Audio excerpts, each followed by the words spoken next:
Então, assim, apesar desse tipo de propaganda totalmente que só existe no Brasil, né, que não existe em lugar nenhum no mundo, nem na França que manda dinheiro para esses caras, esse tipo de narrativa existe, é só aqui que essa coisa se propagandeia. É,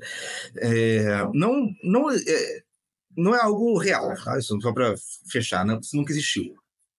O que existe é uma herança soviética, né, da política externa russo-israelense baseada numa tentativa de controle através dos cidadãos binacionais.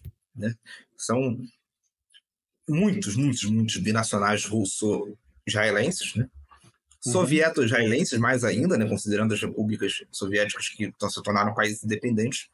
E a política soviética, né, que foi herdada pela Federação Russa, era de estabelecer relações amigáveis com base nesses dois, com base nesses cidadãos binacionais. A Rússia tenta influenciar a política israelense através de seus cidadãos. E Israel tenta influenciar a política russa através de seus cidadãos. Muitos dos bilionários russos que as pessoas tanto falam são cidadãos israelenses, que são representantes dos interesses israelenses dentro da Rússia. Né? Agem fazendo lobby por Israel dentro da Rússia. Uhum. E a Rússia, obviamente, tenta, através da sua comunidade dentro de Israel, manter algum tipo de controle ali de parte dos seus interesses. É uma relação que, historicamente, tem sido pautada no equilíbrio. Mas a política russa sempre foi clara em reconhecer a Palestina nos territórios pré-1967 e Jerusalém Oriental como capital da Palestina. Todas as ações de Israel foram condenadas ao longo do tempo, todas. A política russa não mudou em relação a isso.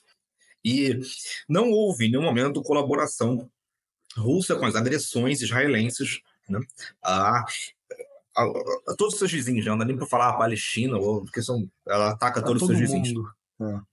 E, pelo contrário, a Rússia mantém ali na Síria um grande controle de toda essa situação. Por que a Rússia não abate os jatos israelenses, né, que bombardeiam Damasco, etc.? Porque Porque isso é casus não é essa. belli, né? Exatamente. Se é casus belli, não é essa, em nenhum momento, a condição russa para se manter na Síria. A Rússia chegou na Síria para combater o grande proxy de Israel, que era o Estado Islâmico. Destruiu o Uhum. Estado Islâmico, triturou o Estado Islâmico em dias. E depois disso se mantém ali de uma forma a equilibrar as relações de ambos os lados. Ela não deixa o Hezbollah e a resistência, a Guarda Revolucionária Iraniana atacar Israel e nem deixa Israel atacar, né, esses alvos.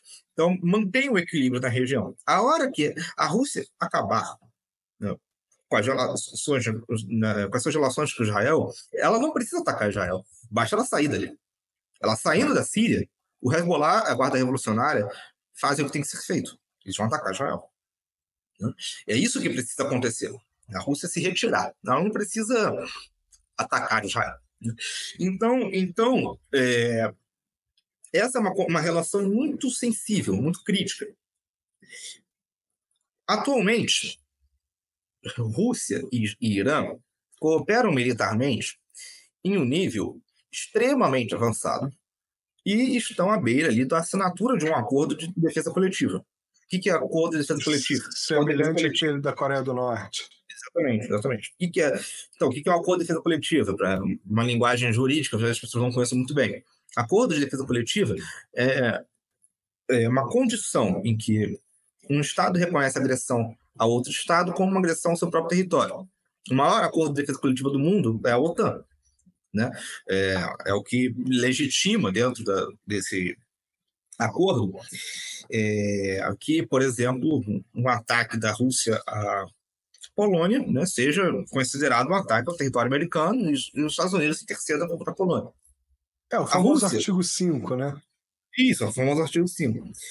A Rússia assinou um acordo de defesa coletiva esse mês com a Coreia do Norte.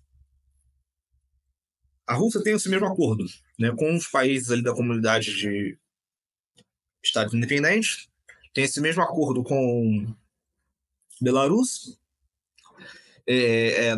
e está negociando esse tipo de acordo com o Irã. Nesses acordos recentes, a Rússia tem estabelecido várias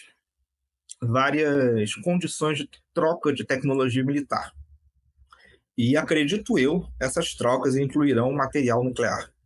Porque a Rússia fez isso com a Belarus no ano passado, transferiu bombas nucleares para a Belarus com autorização de uso. Não são armas nucleares russas em território belorrusso. São armas russas dadas à Belarus. A Belarus pode usá-las, ser atacadas sem autorização da Rússia.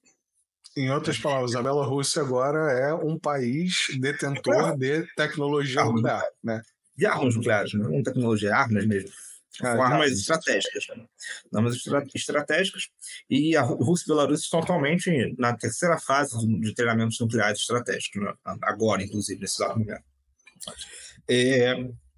Como a situação no mundo está degringolando para algo muito escalatório, muito avançado, acho muito provável que a Rússia transfira armas nucleares para parceiros estratégicos no futuro próximo. E eu não estou falando apenas de Irã, estou falando inclusive de Venezuela. Estou falando do avançar daquilo que foi dito pelo Putin e pelo Medvedev no Fórum de São Petersburgo. Eles disseram muito claramente: nós vamos começar a armar os países inimigos dos Estados Unidos. Essa é a resposta para o que está acontecendo na Europa. Essa é a resposta para os mísseis americanos na Europa. Nós vamos transferir armas aos inimigos.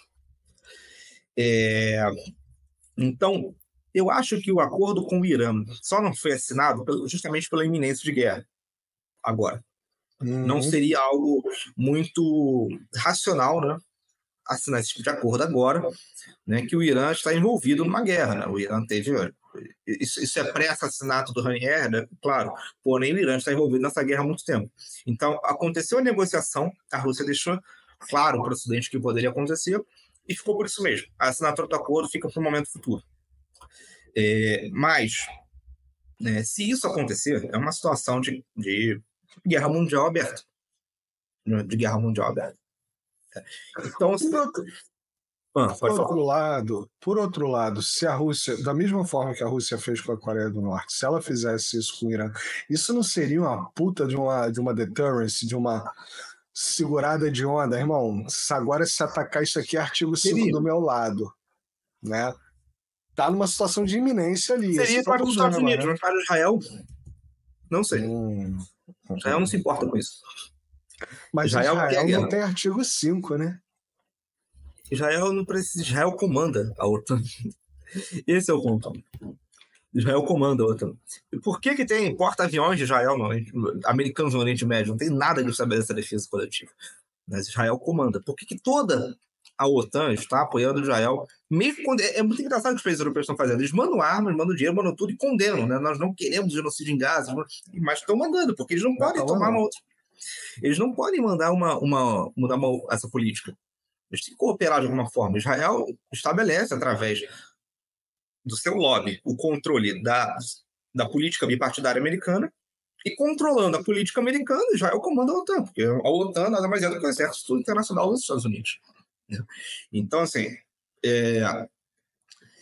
Israel é um ator irracional. Né? Existe a linguagem nas relações internacionais, né, dos atores racionais e irracionais.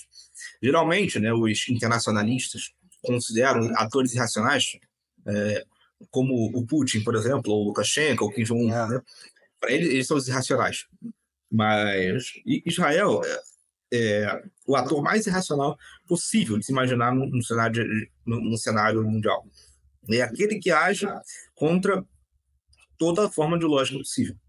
E até aquele meme que foi publicado, né, agora, eu adoro aquele canal Middle East Spectator, eles publicaram aquele meme do bota Sun Tzu, né, falando o maior princípio da arte da guerra: nunca seja totalmente retardado. Israel quebrou ali Israel totalmente retardado. Nem que alguém ataca a capital da maior potência militar da sua região. Isso é coisa de maluco. Isso é coisa de maluco.